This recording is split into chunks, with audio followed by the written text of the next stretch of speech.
Se você já usou string para representar telefone, CPF, CNPJ, você pode estar cometendo um dos erros do Object Calisthenics. Você pode estar com obsessão por tipos primitivos.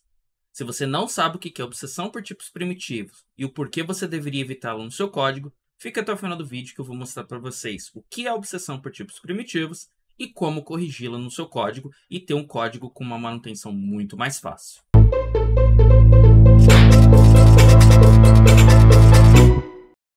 Olá, seja bem-vindo ao canal Classe Final, meu nome é Gleison e hoje eu vou trazer para vocês um vídeo sobre a regra número 3 do Object Calisthenics, a regra que diz sobre você não ter obsessão por tipos primitivos. Se você ainda não conhece o que é o Object Calisthenics, ele é um conjunto de 9 regras escritos aí por Jeff Bay no seu livro, onde ele destaca regras que você pode estar praticando para fazer um código melhor e com maior manutenção e com mais facilidade de leitura. O Object Calisthenics, como o nome diz, é uma calistenia, ou seja, é uma prática. Então, quanto mais você praticar, mais fácil vai ficar o seu código e mais fácil vai ser a manutenção dele. Mas isso não significa que você deve segui-lo ao pé da letra, seguir cada regra exatamente à risca, e que se você não está seguindo essa regra, você é um mau programador. Significa apenas que você pode estar pensando ou repensando aí nas suas estratégias de código para transformá-lo num código muito mais simples e com maior manutenção, tá? Então, hoje a gente vai falar sobre objetos e tipos primitivos, tudo bem? Então, para você que ainda não sabe o que isso significa, é muito comum que você, como programador, já tenha utilizado string para representar, por exemplo, um CPF ou um telefone. Então é muito comum você ir lá, criar uma classe, e nessa classe que você vai precisar do CPF, você vai lá e recebe uma string CPF. Entretanto, isso fere uma das 9 regras do Object Calisthenics, a regra de número 3. Ela diz que a gente tem que seguir aí boas práticas e não ter a obsessão pelos tipos primitivos. Ou seja, você deveria criar aí uma classe específica para o telefone, uma classe específica para o CNPJ, uma classe específica para o CPF, porque essas classes, né, esses dados que você está gravando, eles são dados que têm comportamentos. Então, por exemplo, o telefone, ele tem comportamento, ele tem validação. Um telefone pode ou não ser válido. O CPF, ele tem validação, ele tem que validar ali o dígito, ele tem várias regras, e agora a gente vai ter aí futuramente regras, CPFs com letras, o CNPJ também possui regras de validação. Então todas essas regras, elas deveriam estar dentro de um objeto, e isso tornaria o uso delas no seu sistema muito mais fácil e traria uma manutenção de código ainda mais simples, tá? Então, se você ainda não está entendendo o que eu estou querendo dizer, a gente vai agora para o código para que você possa aí, de fato, entender o que eu estou falando e como resolver esse problema. Bem, então, vamos lá para o código. Então, eu estou aqui com o meu VS Code aberto. Nesse meu VS Code, eu vou criar aqui um novo arquivo. Então, eu vou chamá-lo aí de client.php. Lembrando que o Object Calisthenics, ele é indiferente de linguagem. Então, você pode utilizá-lo com PHP, você pode utilizá-lo com JavaScript, com Java, com C#, com qualquer outra linguagem que tenha suporte aí à orientação a objetos. Eu vou mostrar o exemplo em PHP, mas você pode estar utilizando aí a linguagem que você utiliza no seu dia a dia, a linguagem de preferência, ela vai dar suporte para o que a gente vai fazer aqui. Então, aqui eu vou criar um arquivo client, vou dar um namespace de sistema, então vai ser o nome do nosso sistema. Eu vou criar aqui a classe client. Bem, essa classe client, ela vai representar o cliente do nosso sistema. E é muito comum que o nosso cliente final, se for um e-commerce, por exemplo, ele tenha ali um e-mail. Então eu vou receber aqui.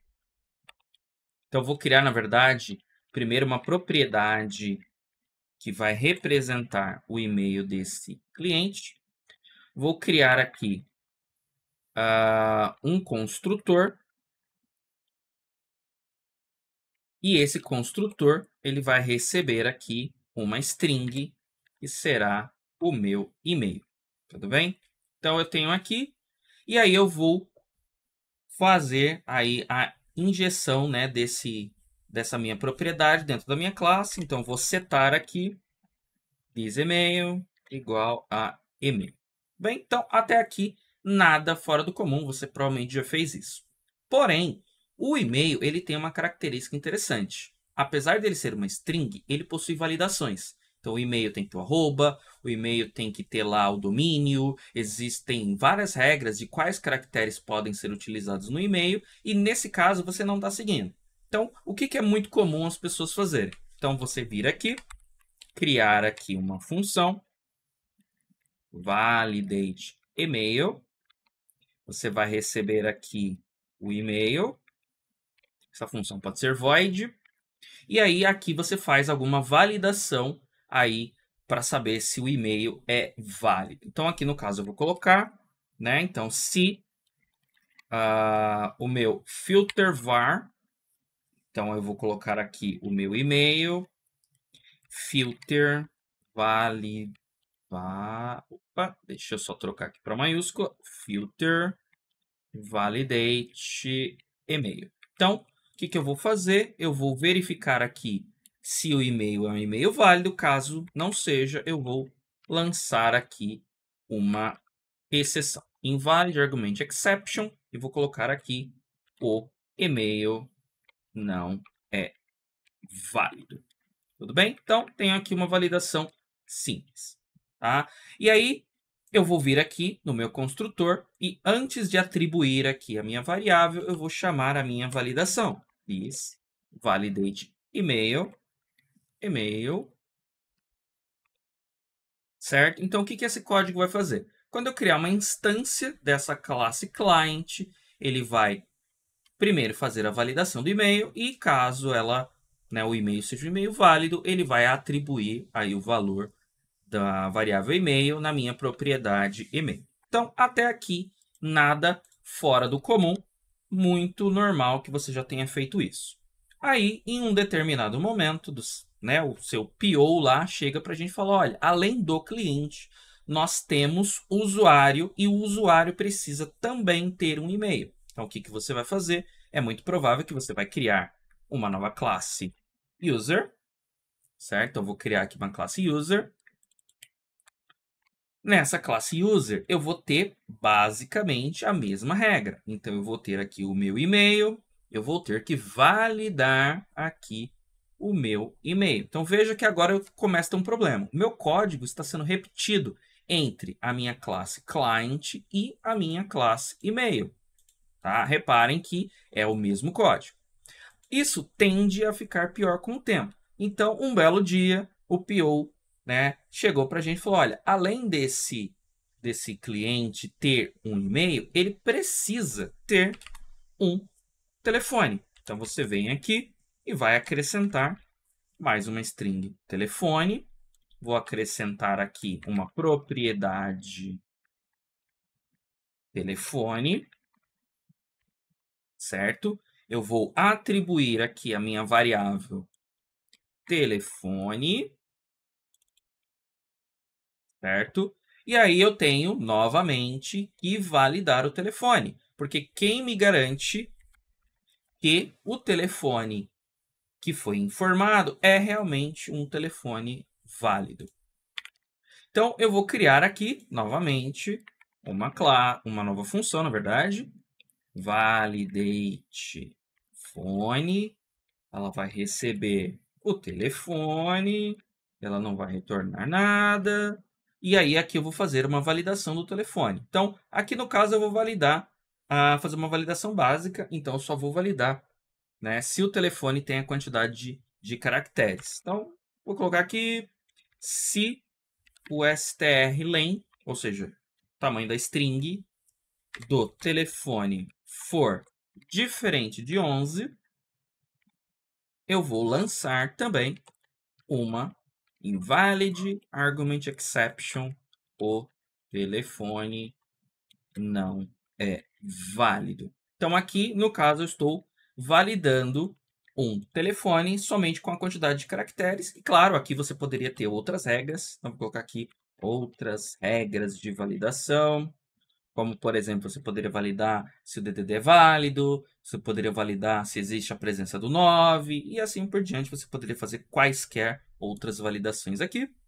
E agora eu vou vir aqui no meu construtor e vou chamar a minha função validatePhone passando o telefone, certo? Então agora o meu cliente também tem um telefone. E eu tenho aqui novamente uma regra de validação. Aí o seu PO ele chega e fala, olha, o usuário ele também tem que ter essa mesma característica. Então o que eu vou fazer? Eu vou vir aqui no usuário, vou criar novamente uma propriedade chamada telefone, né, phone. Eu vou receber aqui no construtor um phone. Eu vou atribuir a minha propriedade phone com o valor da variável que veio no construtor. E aí, o que eu vou ter que fazer? Eu vou ter que vir aqui, copiar essa função de validar o telefone e vir aqui e colar aqui na minha classe de usuário. E aí, eu vou ter que chamar aqui novamente o meu validatePhone, passando a minha variável phone. Então, veja que agora eu tenho a mesma classe, né? Na verdade, o mesmo código está repetido em ambas as classes. E toda vez que você vê código repetido, isso é um problema de manutenção, porque imagina o seguinte, nós temos a regra de validação do telefone no cliente e no usuário. Toda vez que a regra do telefone mudar, eu preciso vir no cliente, preciso vir no usuário e alterar essa regra. Isso significa que pode acontecer que em algum momento, se eu tiver muitas classes que usam o telefone, vai chegar algum momento que eu vou acabar esquecendo de validar alguma e uma vai ficar com a regra antiga e outra com a regra mais recente. Isso é um problema. Então, veja que aqui a gente está começando a ter esse tipo de problema já. E aí, um belo dia, chegaram e falaram assim, olha, agora o cliente e o usuário precisam ter CPF. Então, você vai vir aqui e vai acrescentar novamente CPF. Aí eu vou receber aqui uma string, que vai ser meu CPF. Aí eu vou atribuir a minha variável CPF. E eu vou criar também uma função de validação de CPF. Então, eu vou ter que criar aqui function validate CPF. Aí eu vou receber aqui um string que vai ser o CPF. Retorna void. E aí eu vou fazer uma validação aqui. Vou validar aqui apenas a quantidade de caracteres. Então, vou até copiar aqui de cima do e-mail, do telefone, na verdade. Vou colar aqui, porque o CPF também são 11 caracteres. E vou simplesmente trocar aqui. E agora eu tenho a mesma regra aqui. E eu vou chamar aqui no meu construtor o meu validate CPF. Então, reparem que eu tenho aqui 3 regras validando essas informações. Vou ter que fazer a mesma coisa lá na minha classe usuário. Então, vou até separar aqui a minha tela. Então, vou dividir aqui a minha tela em 2 e vou replicar aqui a minha regra do CPF. Então, vou criar aqui no construtor, vou criar aqui a minha propriedade, vou chamar a minha função de validação, vou chamar aqui a minha atribuição e vou copiar a minha função de validação. Então, reparem que eu tenho exatamente o mesmo código. Qual que é o problema aqui? Primeiro, eu estou repetindo o código das validações em cada uma das classes.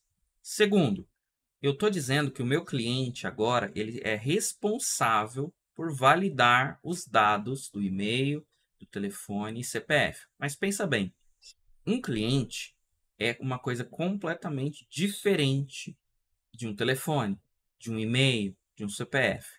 Se eu coloco essas regras de validação aqui dentro, eu estou dizendo para ela que ela é responsável por validar uma coisa que não é responsabilidade dela. Então, eu estou infringindo os princípios do Solid. Eu estou infringindo a regra da responsabilidade única. Porque essa classe agora ela tem 2 responsabilidades. ela tem a responsabilidade de armazenar e cuidar dos dados do cliente, mas ela também tem a responsabilidade de validar o e-mail, validar o telefone, validar o CPF desse cliente. Então, quais são as razões para essa classe mudar? Quando os dados do cliente mudar, e agora ela também tem a responsabilidade de que ela vai mudar toda vez que uma dessas regras de validação for alterada. Isso é a mesma coisa para usuário. E aí muita gente vai fazer o quê? Vai falar o seguinte, bom, eu tenho esse problema, então o que eu posso fazer? Eu crio uma classe base, então vou colocar aqui, por exemplo, deixa eu criar aqui uma classe base, por exemplo, abstract client, por exemplo. E aí você criaria aqui, né? Então eu vou copiar isso aqui tudo, vou jogar aqui. Então eu teria aqui um abstract client, e esse abstract client, ele teria aqui essas regras, e aí eu poderia vir aqui no meu cliente e estender, certo, o abstract client, certo? Aí eu não precisaria ter essas funcionalidades, então eu trocaria aqui, né, os meus privates por protected, então elas seriam protegidas, elas poderiam ser acessadas aqui agora, e aqui eu simplesmente colocaria assim, ó, parent construct, e aí eu passaria aqui o e-mail, o telefone e o CPF, certo? Então, essa é uma das formas de você resolver esse problema. Não é a melhor, mas é uma das formas. Então, aqui eu tenho uma classe, né, que ela é compartilhada. Então, vou até trocar aqui os privates por protected, para que essas propriedades possam ser acessadas nas classes filho. Então, aqui eu teria, usando a orientação objetos, então eu teria uma classe base. Essa classe base, ela seria abstrata. Então, eu vou colocar aqui abstract. Né? Então, por que ela é uma classe abstrata? Porque ela não representa nenhum cliente. Ela só é uma base para os outros clientes. Então, eu tenho, de fato, um cliente. Então, vou tirar aqui essas propriedades. Então, eu tenho aqui um cliente, e esse cliente, ele é um cliente que herda as propriedades do Abstract Client. Então, essa é uma das formas mais comuns que o pessoal tem costume de fazer. Então, cria uma classe base.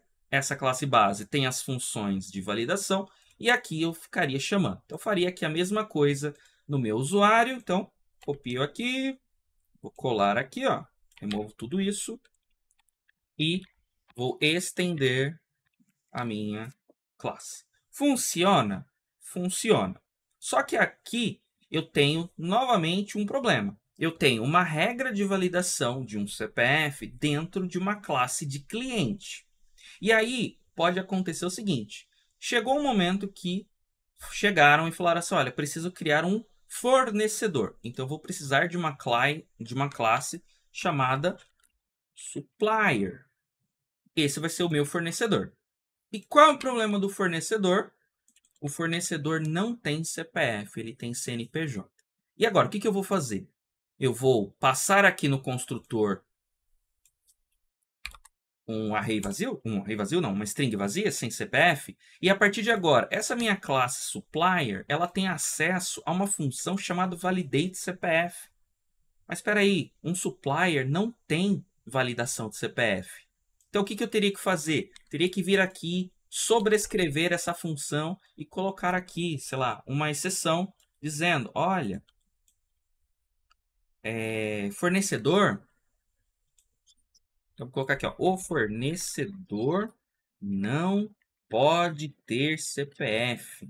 Então, olha que eu estou começando a ferir outros princípios de boas práticas. Então, eu estou tendo aqui, né, essa função que ela está totalmente largada aqui, ela não tem utilidade nesse contexto. Ela serviria para outras coisas, mas nesse contexto eu não posso ter um CPF no fornecedor e, nesse momento, o meu fornecedor tem uma regra que não pertence a ele. E isso é um problema.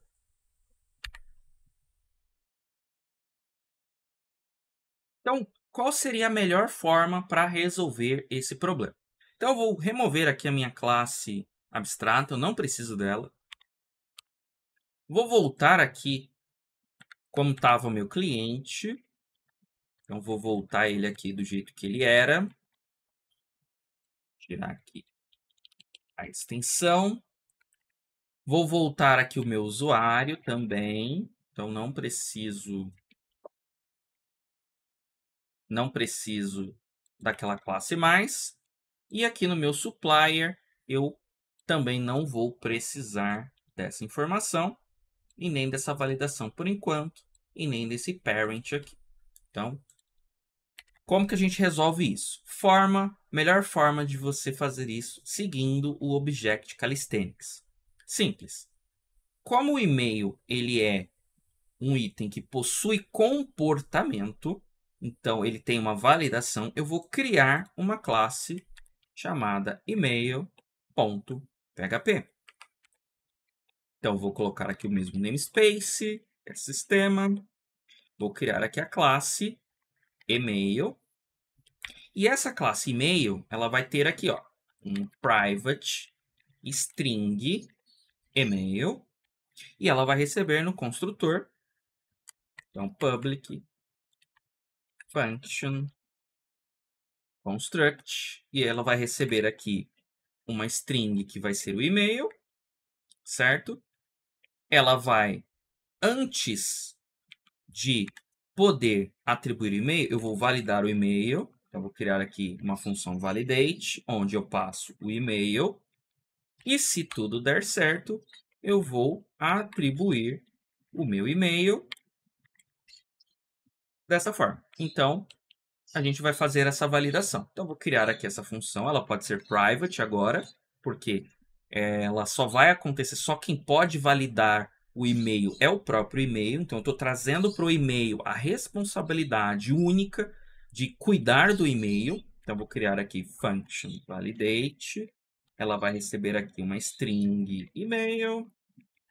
Ela vai ter aqui um retorno vazio. E aqui, o que eu vou fazer?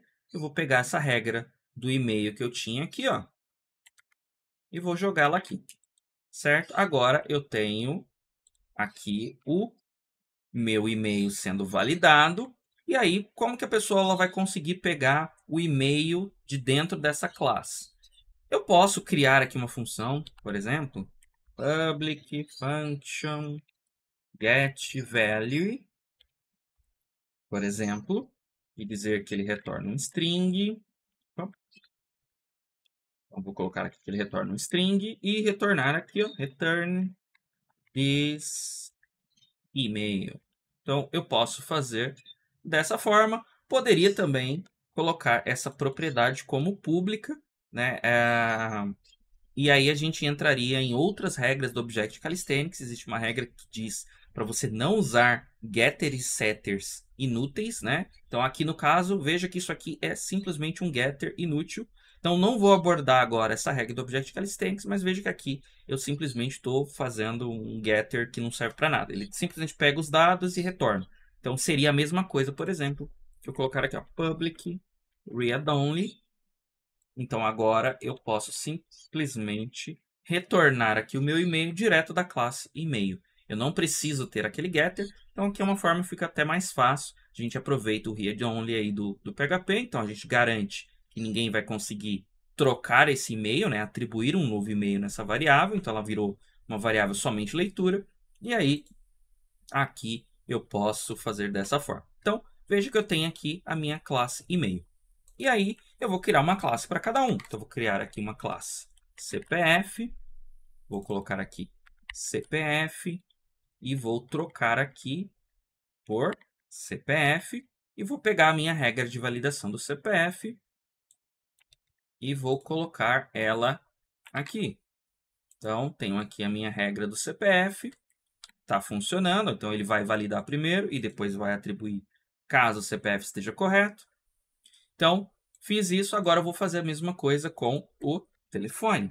Então, phone, eu tenho aqui agora a classe phone, vou trocar aqui as minhas variáveis por phone, vou colocar aqui na minha descrição telefone, faltou uma variável aqui, E aí eu vou pegar a regra do telefone e vou colocar ela aqui, certo? Então, basicamente, eu tenho agora uma classe que cuida só do telefone, uma classe que cuida só do e-mail, uma classe que cuida só do CPF. Como que eu vou usar isso? Na minha classe client, eu vou tirar essas validações, eu não preciso mais disso, eu não preciso mais dessas validações aqui, e aí a gente vai trocar. Ao invés de eu receber uma string simples e-mail, eu vou receber um e-mail, e aí eu vou gravar um e-mail. Mesma coisa, telefone, ao invés de receber uma string phone, vai ser uma classe phone. E aqui no construtor, ele vai receber um phone. E a mesma coisa eu vou fazer aqui para o CPF. Então, eu tenho um CPF, no lugar de uma string, eu terei um CPF. Então, reparem que agora a minha classe de cliente, ela tem apenas as informações do cliente e ela não tem nenhuma regra que não pertence ao cliente. Então, o e-mail está sendo validado no e-mail. Essa classe, para ela não importa como que é validado o e-mail. Eu estou escondendo, eu estou seguindo aqui o princípio do Open Closed Principle, do SOLID, né? Que é o princípio do aberto e fechado. Essa classe, ela simplesmente usa a informação. Ela não precisa saber como que está sendo validado essa informação lá dentro da minha classe e-mail, dentro da minha classe phone, da minha classe CPF. Ela simplesmente usa. Tá? Então agora a gente tem bem dividido. Essa classe ela é responsabilidade única. Quando que essa classe vai mudar? Quando as informações do cliente mudar. Se a regra do e-mail alterar, eu altero na classe e-mail e para essa classe vai ser como se nada tivesse acontecido. Não vai quebrar nada, não vai quebrar nenhum teste, nada aqui. Ela vai continuar funcionando corretamente. Então, vou fazer a mesma coisa aqui com o meu usuário. Então, vou até copiar aqui, ó, essas informações, que são as mesmas do usuário. Então, vou colocar aqui, ó. Pronto. Agora, a minha classe usuário, vou até tirar essa exception que eu não uso mais. Então, agora a minha classe usuário, ela tem aqui o comportamento certinho. Da mesma forma que o meu supplier aqui, ó, eu vou colocar aqui as informações no supplier com uma diferença. O supplier, ele não tem CPF, ele vai ter CNPJ. Então, eu vou criar ainda uma classe CNPJ. E aqui eu vou colocar CNPJ. Vou trocar aqui as minhas variáveis para CNPJ. Então, beleza, ela vai seguir o mesmo modelo. E aí eu vou criar aqui só uma classe CNPJ. Vou até copiar a classe do CPF. Vou colocar aqui o nome dela de CNPJ. Ela vai ter aqui CNPJ. E aqui ela vai ter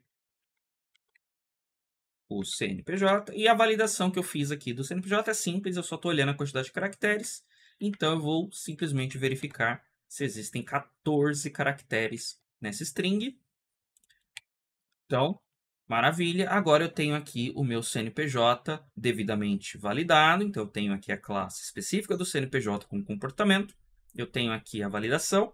E aqui na minha classe supplier, eu só preciso arrumar aqui que ficou errado o nome da variável e agora está funcionando certinho. Então, mesma coisa, a minha variável, a minha classe supplier, ela só vai ser alterada agora se o supplier for alterado. Então, ela está seguindo o princípio do single responsibility ali do Solid, né? Então, ela só tem um motivo para ser alterada, quando o fornecedor for alterado. Se eu mudar a regra de e-mail, telefone ou do CNPJ, para essa classe é indiferente. Tudo bem? Então, veja que com o Object Calisthenics, né, com a regra da obsessão, da não obsessão dos tipos primitivos, a gente consegue melhorar a nossa legibilidade do código e separar as responsabilidades. Porém, você tem que lembrar que não é para você ficar usando isso daqui em tudo. Então, eu recebo um valor, por exemplo, um price. Você não vai criar uma classe price para representar o preço, a menos que a sua classe price tenha alguma regra específica. Então, por exemplo, o preço, eu vou ter que validar o preço, esse preço ele tem que ter o cifrão, por exemplo, tem que ter o símbolo monetário, esse preço tem aqui, enfim, ele tenha comportamentos. Mas caso contrário, eu simplesmente vou utilizar o price como um valor comum, uma variável do tipo primitivo comum. Então, essa questão de você criar objetos, você sempre vai pensar assim: eu crio objetos quando esses objetos precisam ter um comportamento que eu preciso validar ou que eu preciso acrescentar. Mas caso ele não tenha comportamento, você não precisa ter um tipo primitivo. Ou você não precisa ter, na verdade, você deve utilizar um tipo primitivo. Então, não use tipos primitivos quando possui comportamento, tá legal? Então, essa daqui é a regrinha aí do não utilizar, né, não ter obsessão por tipos primitivos. E aí, em breve, eu vou trazendo outros vídeos. Então, se você gostou e assistiu até aqui, deixa seu like, curte, compartilha e fica atento para os próximos vídeos. Até mais!